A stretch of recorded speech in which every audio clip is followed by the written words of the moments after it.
With the release of 1.1, we got to see a whole new story unfold without the inclusion of the siblings for the main story plots that took place. However, just because they were not included doesn't mean that the lore we received was irrelevant. Let's go ahead and take a look at everything that took place for a little recap. As always, any corrections or additions will be in a pinned comment down below. Qingyi returns to the New Eridu Public Security Office for a meeting about Operation Hooked.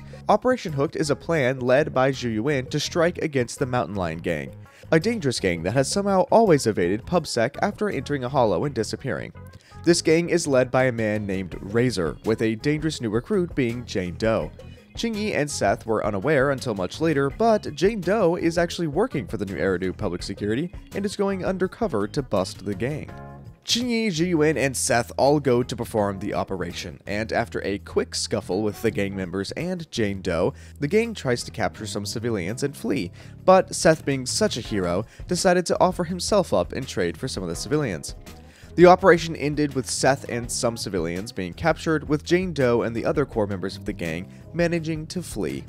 Once Zhu Yuan and Qingyi return to the PubSec office, Zhu Yuan explains to Qingyi that the operation's real purpose was to put on a show for Jane Doe so that she could gain trust with the gang members and rise through their ranks to learn their secrets.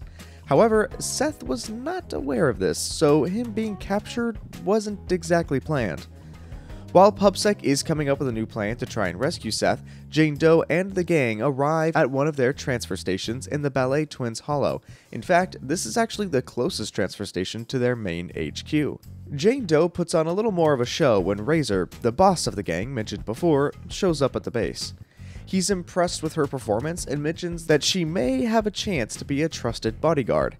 Once the boss leaves to find out how to move the gang in groups, Jane heads over to Seth and mentions that he can't break out of the restraints due to being injected with muscle relaxants. Seth tries to butter her up and says she's smart and has a good heart. She could turn over a new leaf and leave the gang and still be a good person. Jane follows this up by threatening to mutilate one of the civilians for trying to hide something, which ended up just being water. She then orders the guards to give Seth 3 times as much water as the rules say, and to not give civilians any water until Seth finishes his. Since Seth is such a good boy, this will cause him to chug the water and finish it as soon as possible so that the civilians can get their share. Jane then leaves to gain information on the lower level guards around the station. The one watching over Seth and the other hostages mentions that Seth keeps lecturing him like a preachy teacher, like he tried to do with Jane.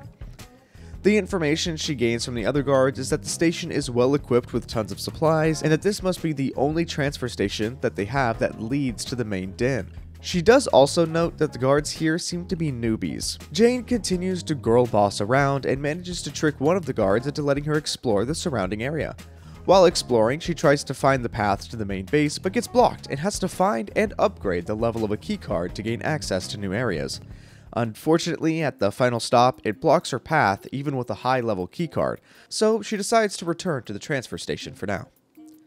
When Jane returns to the station, she's met with guards almost having a brawl, which started because one of the lower guards, the same guard that was watching Seth, got upset at other gang members for stealing the food and other resources that were for the civilians. Jane breaks the fight up and manages to calm down everyone around. Then gaslights more of the guards into giving her information on the patrol team, and the fact that the last door that blocked her path does need a special electronic keycard, which is made of spare parts and is held by someone powerful.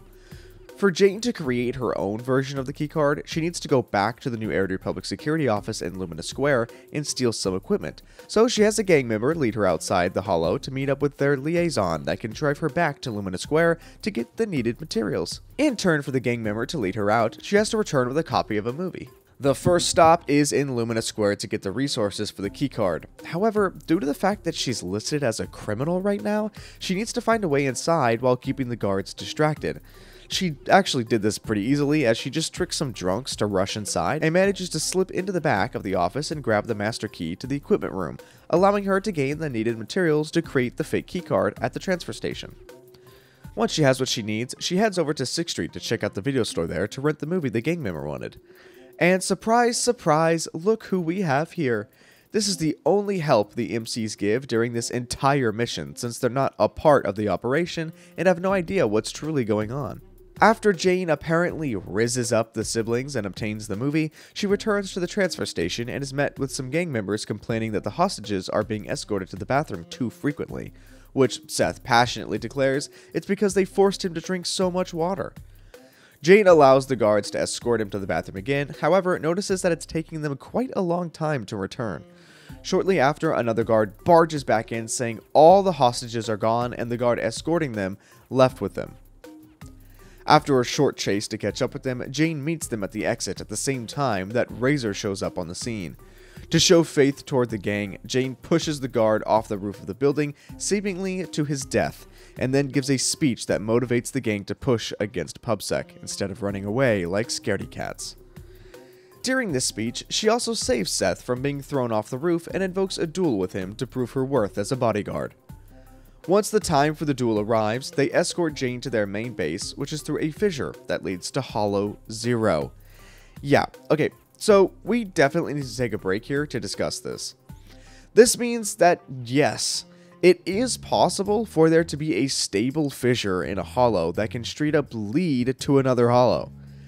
This is the first time that this has been confirmed and has huge lore implications, as it means there is a potential that a fissure could possibly lead to hollows around the world, or even the hollows on the moon. This is a lore tidbit that you'll definitely want to remember in the future, but let's get back to the main mission. Once they enter the hollow, they force Jane to fight her way to the spot of the duel, seemingly to wear her out beforehand, but she obviously makes it just fine. However, once she arrives at the scene of the duel, Razor's right-hand man tries to break Jane's hand, but she swiftly avoids the attack and learns that Razor is the one that ordered him to do so. That way, she can lose the fight against Seth, allowing him to go up and kill him instead. Razor starts to choke Jane and she decides to start talking shit, which causes Razor to try and attack Jane, but Seth shoves him out of the way. He tries to give a big speech to turn Jane to his side, but she instantly agrees to take him up on his offer, and they have a cute interaction going back and forth, where Jane mentions that he can escape the restraints, because she had him drink all the water to cause his body to get the muscle relaxants out faster. Razor rightfully gets angry at this back and forth and tries to take down the both of them. Thankfully, Jane and Seth manage to take him down and begin to flee the scene, but get cornered at a fissure. Jane decides to buy some time for PubSec to arrive, so she starts to talk mad shit to the guards by calling them a daddy's boy. They argue for long enough that PubSec, along with Jiwin, Qingyi, and thankfully the guard she threw off the roof, push through the fissure, arresting the entire gang. A few days later at the PubSec office, Qingyi makes fun of how Seth tried to defend Jane after the arrest, saying that she could turn over a new leaf and doesn't need to be arrested. I do wish we could have seen this interaction because it would have been so cute. Jiwin mentions that Jane is already set on another mission and had to leave the office but had to return a favor, as we get to see Jane returning the movie she rented before and even signs up for the highest tier membership the siblings offer. The absolute biggest lore drop in this chapter was 100% the fact that there are some fissures that can lead to other hollows entirely, and I wouldn't be surprised if they expanded upon this fact sooner rather than later. Overall, I love the way this chapter was set up and the fact that there was nearly zero involvement with the siblings. It allows the characters a chance to feel alive and that their lives continue on even when the siblings aren't present. It does truly showcase the saying, you're the main character in your own story, but the side characters in others. I hope we continue to get more missions like this with other factions in the future. This also gives a canon reason for the HDD to not be included in the level, because since we're not the siblings going into a hollow, the HDD wasn't even around to be used. This video, of course, only had the main story of 1.1, but I will be having a video coming out pretty soon that's going to be going over all of the agent missions, not just that was in 1.1, but it'll actually have all the agent missions that was in 1.0 as well.